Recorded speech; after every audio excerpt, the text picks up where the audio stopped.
Ladies and gentlemen, coming in hot from Melbourne, Victoria, St Kilda, it's Jamie Milne here from Jamie Milne Training and the Real Jamie Milne Podcast, and with the one and only, the myth, the legend, the mystical creature, often known as the Golden Trombone, founder of the Just Be Nice project, social entrepreneur, and keeps drinking this up. There's a lot of sensuality and sexuality in the way he slurps his short black. Yeah, long black. What'd you call me? Yeah. Oh, sorry, mate. And partner with the Jones Brothers High Performance Centre here in Melbourne, Josh Reid. Jones! Boom! My man! You'd think I'd do better than to disrespect you by drinking in the middle of my own intro, but you know what? It's hot. I'm losing my mind, so don't worry about it. Mate, how hot is it here? It's very hot. We're nudging 40 today, I think. That is unreal. Can't believe it. He's here in the offices. He's got the old school air conditioning going. The window. The window's open. Yeah, the window. You don't get to complain until you at least end up in shorts. You probably can't see, but Jamie's wearing pants today like a psychopath. I know. I came from the sunny coast in my skinny jeans with my one-star Converse chucks, looking all hipster with a little sneaky man bun. That was a fucking dumb idea. He's like, I paid an extra $50 to carry these pants on, but I'm gonna wear them. Shout out Jetstar. Yeah. You guys. Oh, yeah. Who's this guy? Big fella. Guys, Josh has an immense passion for helping people, and anybody that's followed any of Josh's stuff would agree. He has this an infectious enthusiasm for helping people, encouraging people, and creating a pathway for all of us to do the next right thing, which gives us a positive life, a great outlook on life, and you really, really are just forging a pathway out there in society and creating a culture, especially for us blokes. Just be nice, just do the right thing, and man, I totally appreciate you in my world. Feeling's very mutual, my friend. I could go on and on. Oh, mate, I could wax lyrical about you for ages, and I have, and I've posted to that effect, and you know, the man loves us, no secret. So, you can flick back as far as you want. Even today's our Facebook friendiversary or whatever as well. How does the universe know? I know, yeah. It's like Stardust, there's some mythical shit. Mm-hmm. There's not enough sage for that shit. Not enough sage. You couldn't sage us away from each other. No. Not all the sage in the world. No. Even if it was just like right here, there's right just there, no way you can work. separate. There's no divide. It'd be like dishwashing detergent on oil. It would just split apart just so we can constantly be close. It's like a tangled up mess of dishwash water. I don't know. Dishwash water. Yeah. You haven't done a dish for a while, man. I can tell. It has been a while. Don't lie to the people. No, man.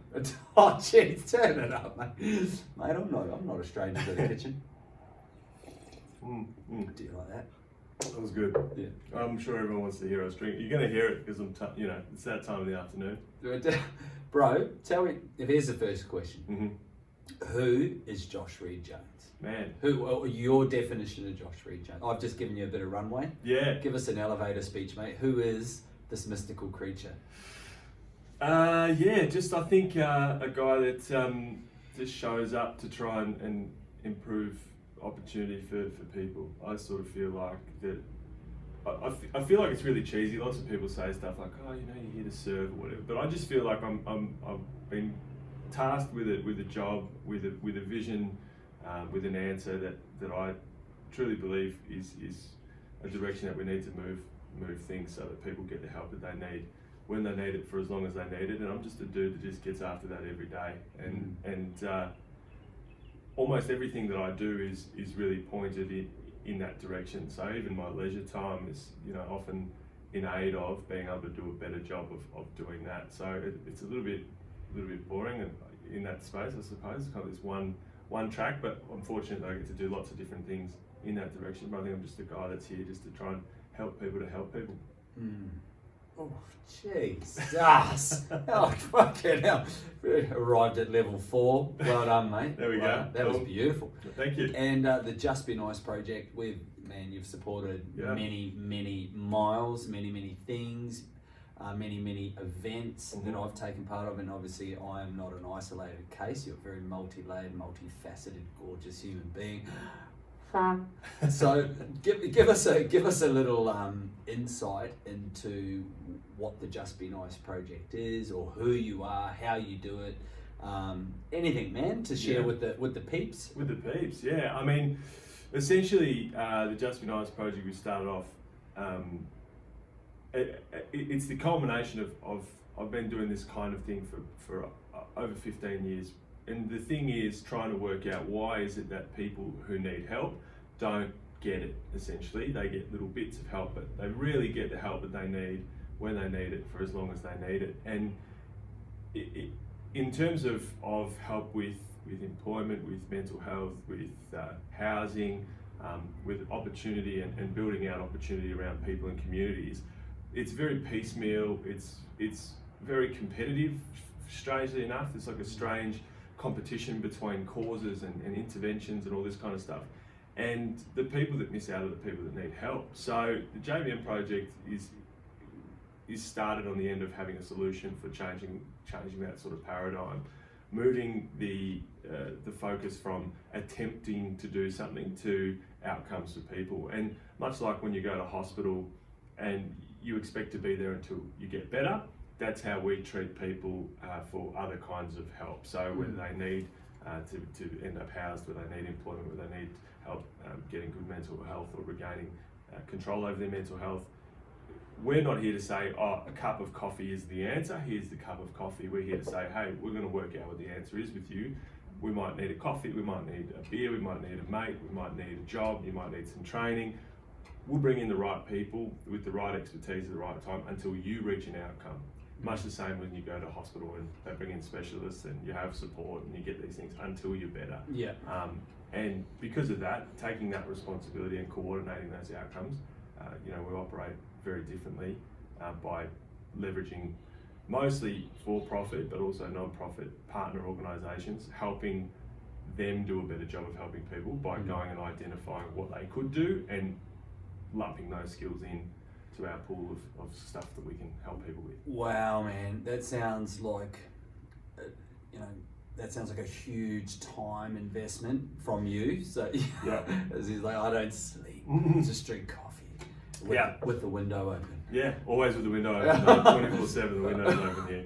Yeah, that sounds huge, man. So you're obviously very, very passionate about what you do, very driven, inspired and motivated to go out there and make that positive change. And across those areas too, like, the mental health space, getting work, things like that are, these things that are taken away from some people, and they just want shelter, they just want to feel better, they just want to get a job and feel like they're back in society and stuff like that. That's awesome, man. Is there something like, when you say you've been involved for 15 years, do you often reflect and is there something there that you wish you knew before you started, or is there would you have done anything different with what you've been doing? I've always believed that the key to having any kind of impact or the key to exponentially bigger, better impact is always on the end of like being really good at something. So, I mean, for instance, let's say that you are a multiple time ultra marathon runner with lots of experience, highly experienced coach, never had an injury until camera's on you and you're going to go hill one day. You've got time in, you're highly skilled, you've got experience, you know lots of stuff. At that point, you're able to at least have some kind of movement, learning wise, on almost anybody who wants to like run a little bit better. Contrast that with someone who's never run anywhere, never done anything like that, doesn't know anything about running, no interest. But stumbles onto running one day and goes, wow, this passion has been ignited in me and I just love it so much. Well, I tip my cap to your passion. I'm glad you're excited about it, but you don't know anything about it. Yeah. The guy who's got the 20 years of running in, he's the guy that knows. He's the guy that can teach more people, have a better impact, get to the answers quicker, give the correct answers. And so in my life, I've always just said, whatever I've got my hands on at any moment, run it to the end. Just try and know as much as you can know, do as much as you can do, be as good as you can do, be as good as you can be. You're not going to know at the beginning what you're going to be able to do, because on day one, you don't know what you don't know.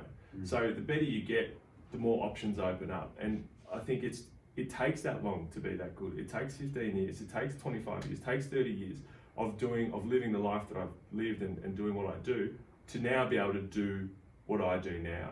And people confuse passion with short-term enthusiasm with expertise, and it's not the same.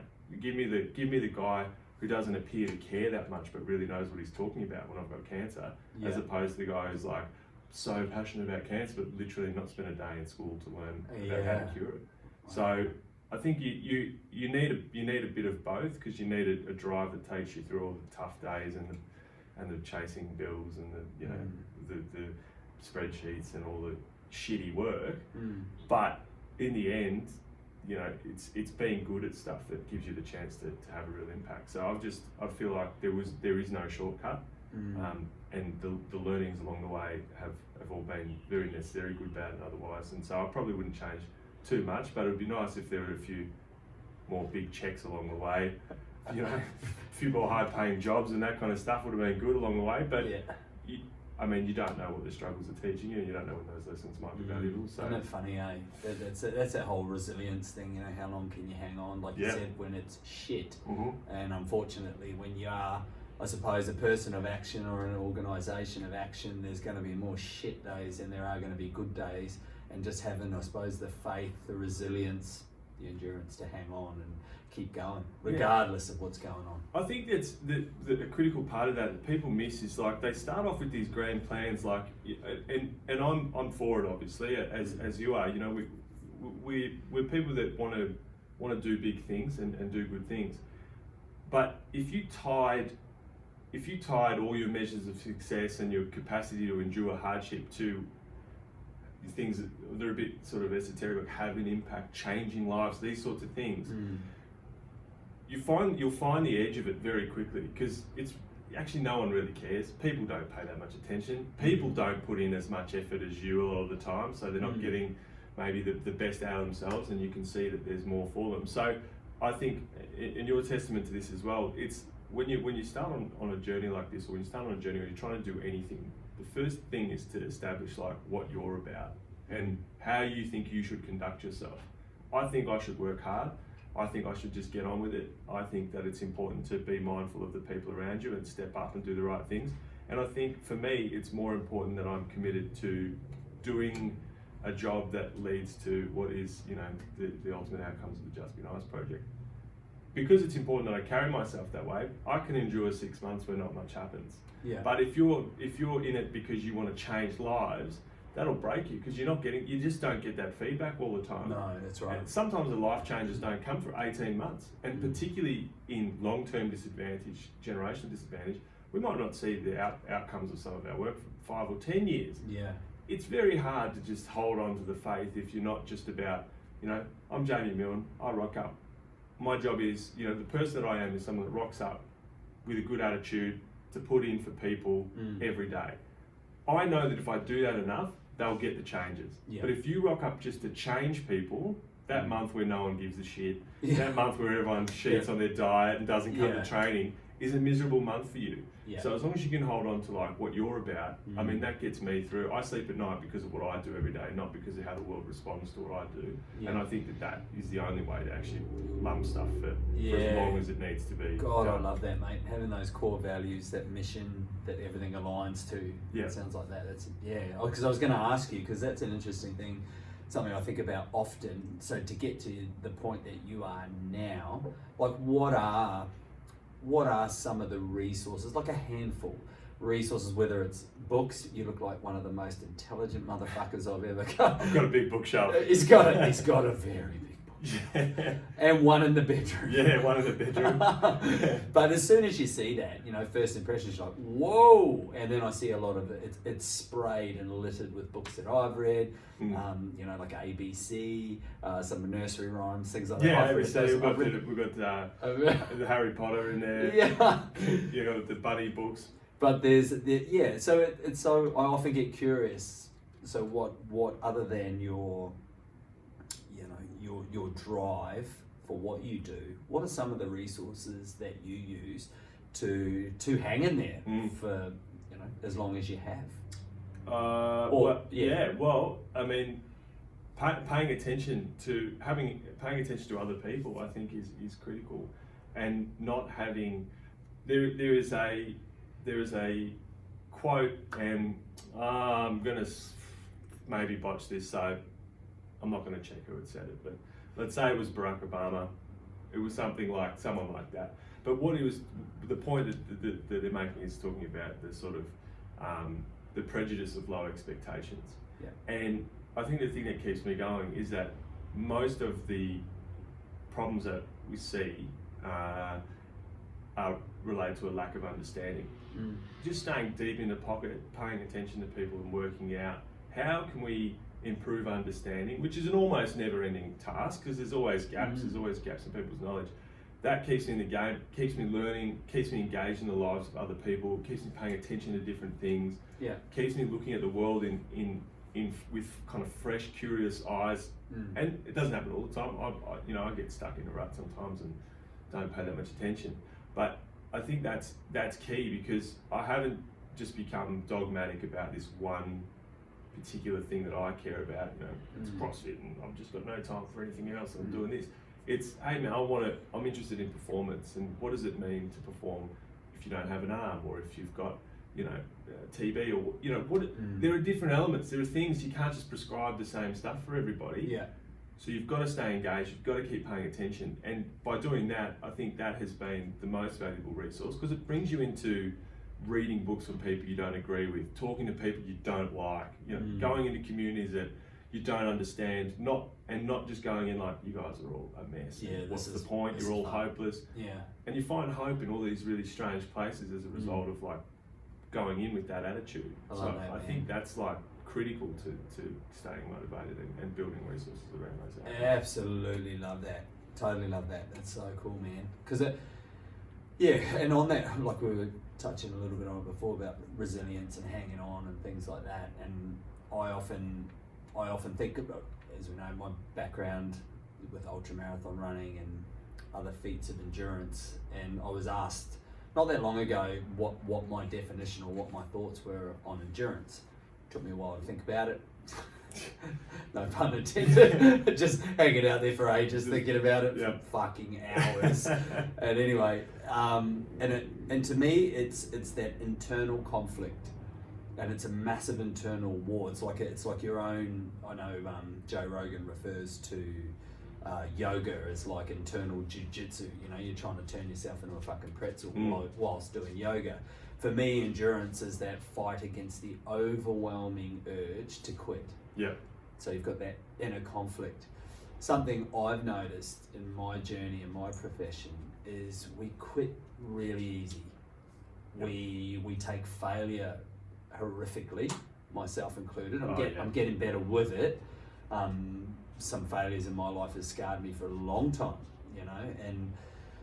but I often wonder, where am I going with this? I wonder why we are lacking resilience now, why there's not enough endurance.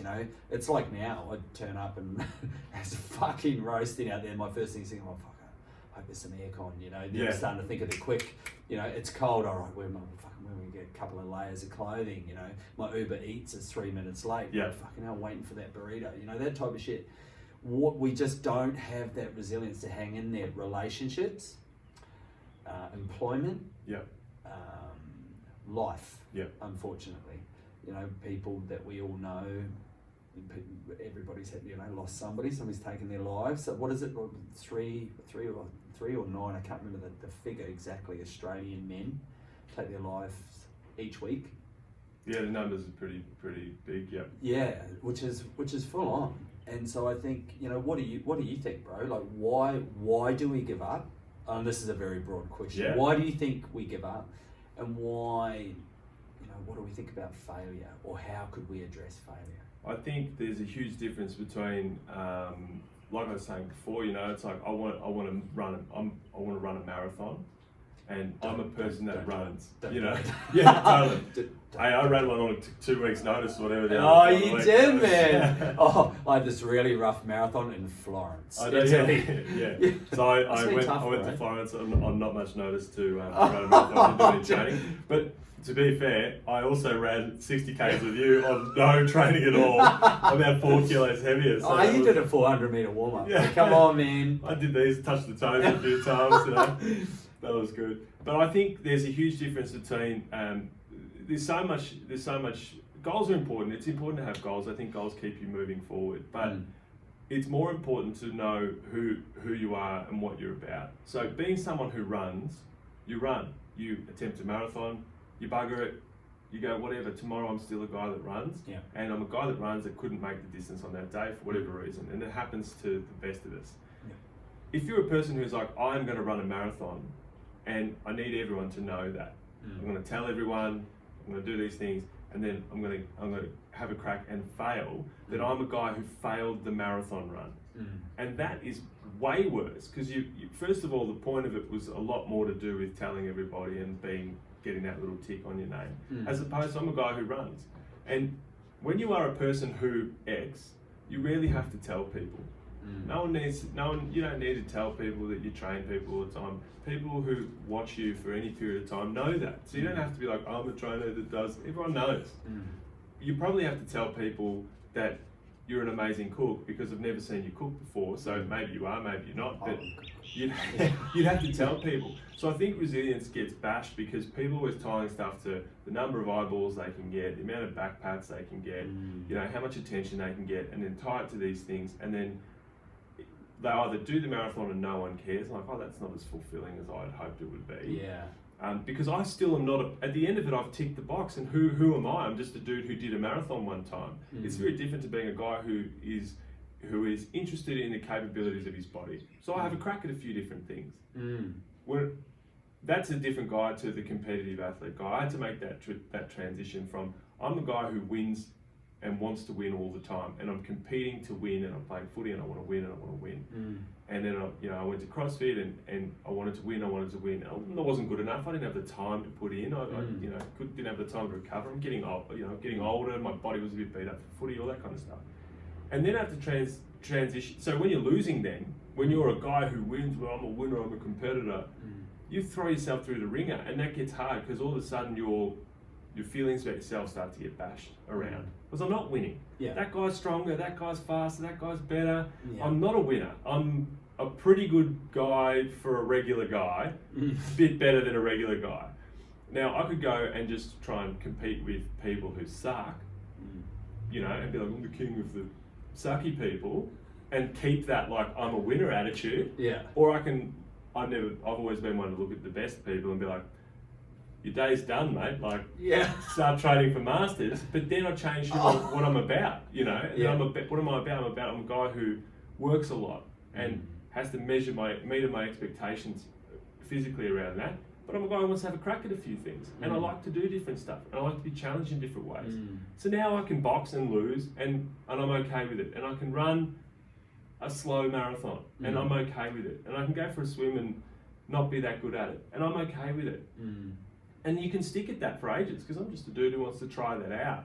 But if it's always about, I'm going to win this thing, I'm going to win this fight, I'm going to do this thing, you will eventually just come up against a brick wall, and people want it quicker, and they want it now, and they've got no patience, and you can get, and if it's all in aid of attention, I mean, at the end of the day, we all just end up showing our bums on Instagram and getting likes that way, and not sticking to anything, because you're always trying to morph into whatever people are caring about, instead of just staying the course and then hoping that people come to you knowing what you're about, seeing what you're about, without you even having to tell them. And people lack the resilience to just stick to being a kind of person so people can get around them, and instead of morphing into different things all the time, trying to like tick boxes, get attention, and it just breaks breaks everybody, because anything worth doing is super fucking hard, and you'll have tough moments. And like I said at the beginning, how many tough days can you endure?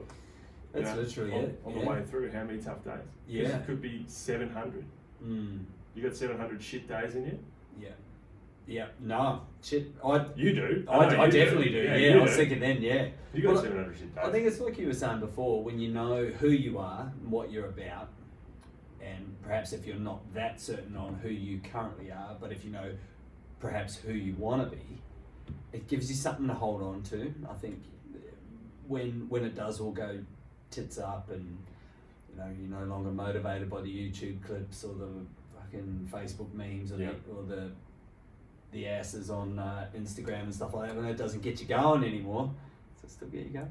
Yeah, I mean, like we were talking before, we mentioned earlier about there's this iconic boxing fight between Mickey Ward and Arturo Gatti, right? And they just go at Mickey Ward's this hectic underdog. The movie The Fighter is about him, massive underdog. But these two guys are just tough as nails. Now, two different people. They're two guys, and what they're about is I don't quit. I don't quit. I get punched in the face. I don't quit. I get tired. I don't quit. It gets hard. I don't quit. I don't quit. I don't quit. I don't quit. That's what they're about. And losing is not worse than quitting for those people. Then you have these other guys who are very talented, and still have to put in work and still do all these things, but they're about I'm the champ or I'm the winner. And a loss for them Devastating. is worse than quitting. Yeah. And they will quit, they will give up, they will drop out.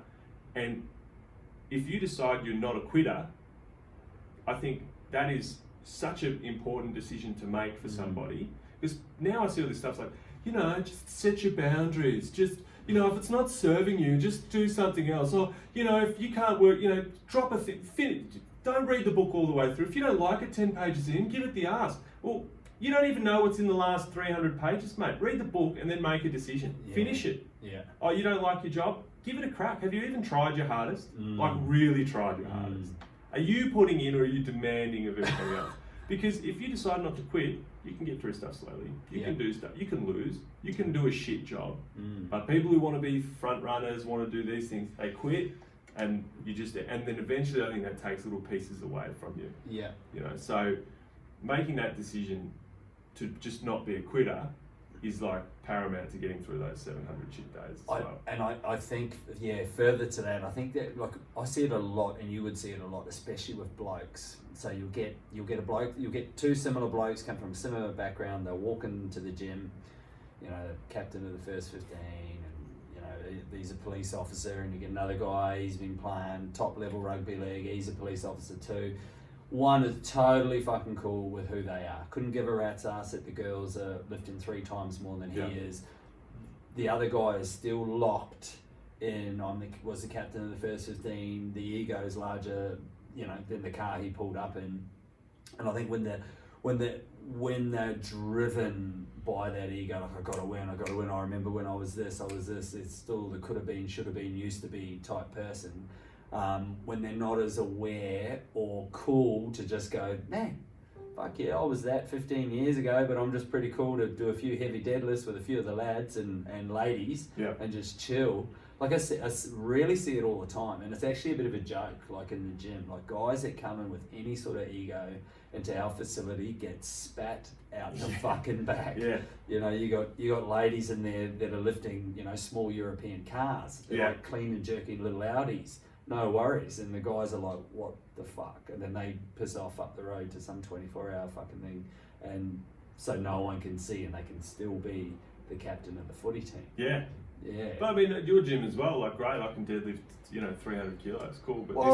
But this person over here can run 200 kilometers in an unbroken trot. You're going to be beaten by somebody at some point. Absolutely. No one's winning all the things all the time. So, does it matter to you to be someone who lifts? Just be that guy. Just be a guy who shows up and lifts. Do you have any resources that teach you how to be that person that wins everything? That wins everything No. all the time. Do CrossFit. That's the trick. We've got the answer right in front of us. Drink Fit Aid. That's it. Yeah, exactly. I mean, but there's always someone better. That's what's such a humbling experience to do martial arts or any kind of combat sports, because you get humbled. There's just no room for it. There's always someone who can beat you down in one way or another. Yeah. You think you're killing it, and then there's always someone bigger, quicker, faster, hits harder, has got your number for some reason. Yeah. So true, man. Pull your head in. Just get on with it. Bro, I'm going to hit you with some quick fire questions. Nothing too saucy. You little saucy mix. Favourite word? Favourite word? Rhymes with shunt. Yeah, I don't know. Is this family friendly? That would get a fair workout. People are shocked. It's actually not a word. It's a sound. Yeah. Favourite word? I mean, nice. Let's go with that. Oh, brand, isn't it? That was smooth. Yeah. Smooth. Nice. Just be nice. Project. JMTTv project. Nice. That was right. You're polished, bro. Yeah. I love it from knee to nipple. Yeah. What's something you really suck at? Oh, drawing. Or Really? like painting. Painting pictures with paint. Well, because not painting walls, I can paint a wall, but trying to paint a picture.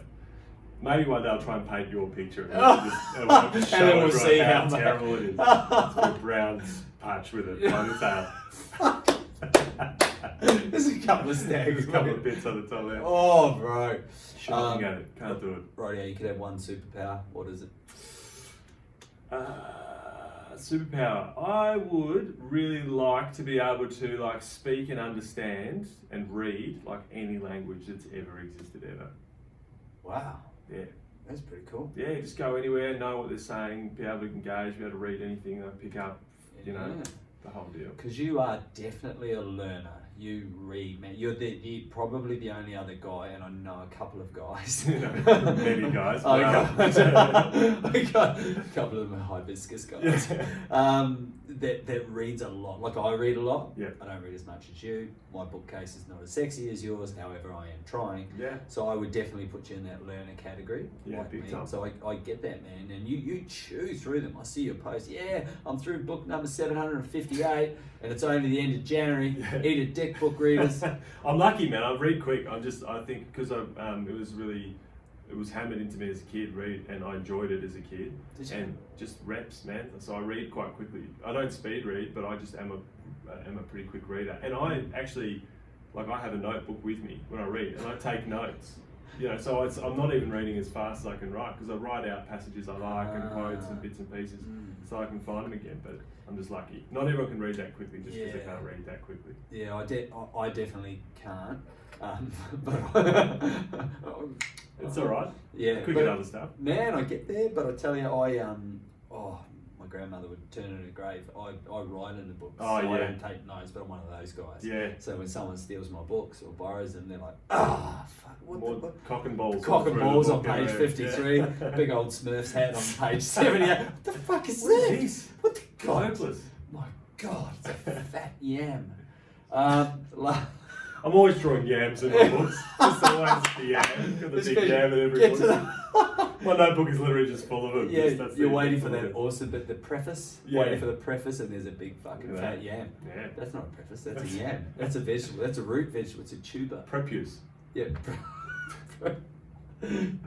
Alright, last question, man. No. This one's going to take a bit of, I'm happy to give you some time on this Okay. one, because you might have to marinate on this one.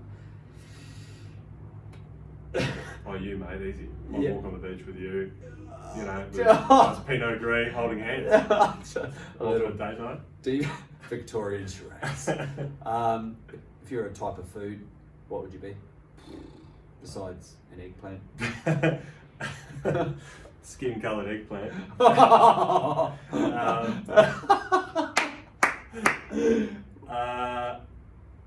I'd have to be a steak. Just gotta be. What the Gotta be a fuck? ribeye. Oh, with the big bones. Just gotta be a ribeye. Just hearty. Gristle. Bit, big just lump. Just a lump. Just a heavy lump Oh, of food. and into what? Is there any thistle in your bristle? Oh, there's much thistle.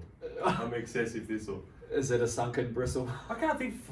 Food as well. Like I'm a big fan of the steak because I spend a lot of time watching steak videos on the internet. Yeah. Oh, mate, it's a rabbit hole. How to cook it? Yeah, just cooking videos on. There's like YouTube. Do you know that thing with your fingers? Oh, that's. So that Oh, one- Do you know that thing? That with the means fingers? okay. I've been making that thing with my fingers a while now, mate. No, man, come on. Yeah. For the What are you doing for the now? doneness. No. That's No. the doneness of the stage. You're talking about another thing with the fingers. Oh, shit. So that's well done. Yeah.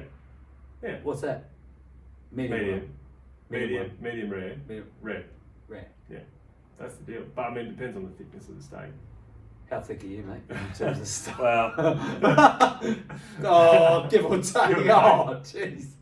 So, what type of steak would you be? Would you be a I'd have to be a ribeye, just a big chunky. medium? Or Oh, medium rare. Mm. Or rare if it's really good. You know, if it's a good steak, you go rare. oh, You don't do rare steak. don't do steak. Yeah, well that's true. Yeah, you don't eat for most of the day either, just in general. Just turn up here like, Yeah. oh, hey, bro. Hey man, smells good. Yeah, I've been intermittently fasting. Intermittently fasting. I haven't eaten since Tuesday. I'm 18 and 4, 6, whatever. 5 years. 18 and 4, and then for the other 2 hours, I don't know where I I don't am. know That's where I no am. big deal. I think I was in a Jetstar flight, paying heaps of extra dollars for the luggage. Bro, so anybody that's keen to get involved, Mhm. which I think is really important, Yep. with the Just Be Nice project or follow the Just Be Nice project, you've got some amazing stuff out there, bro. You are a very, very amazing human being, and one that I feel very privileged to call a friend, a brother. Where can people follow you, bro? People can jump on JBN, Just Be Nice, JBN project, oneword.com. Nice is his favourite word. Yeah. Second favourite. It's my favourite PG word. Nice. JBNproject.com, JBN Project on Instagram, Josh Reid Jones on Instagram, Josh Reid Jones and JBN Project on LinkedIn and stuff. I post a fair bit on there as well. Obviously on Facebook. It's just all the same stuff, just Be Nice Project. But it's different. There's a few other variations. The original and the best is the JBN Project or Just Be Nice Project. Don't go for the other silly things that have similar names. Don't worry about that. Yeah, and for those people living in Melbourne who want to come and change their lives, get some health literacy, get fit and healthy with you and your brother Izzy, where can we find you, bro? Jones Brothers Gym, Yeah. Albert Park, on Audie Drive, just at Lakeside Stadium there. So next to the Victorian Institute of Sport. Come on down, jonesbrothersgym.com, Jones Brothers Gym, or Jones Brothers Gym on Instagram. Be one of those. Be one of those, just roll the dice. You're sure to, you're just sitting it. And to find a skin-coloured aubergine, where do we get that? Jamie Mills. Oh man, I hate having friends that are really witty and intelligent. I just get fucking owned. I can't keep up. I can see you picking over. I've got it, You yeah, know, I've got I it. gotcha. What's your Tinder address, mate? Awesome. Thank you so much, bro. Man, thank you. I appreciate you, your legends, and your support and your love and all your hard work. It doesn't go unnoticed. We certainly, means a lot. And I haven't had a consecutive 700 tough days since you've been in my life, mate. You've always brightened them in the middle there somewhere. So I appreciate you. Man, my man. Love you, bro. Aroha nui. Yeah, aroha nui. Thanks, bro. Cheers. We nailed it. Was it good? It was good. Boom. Boom.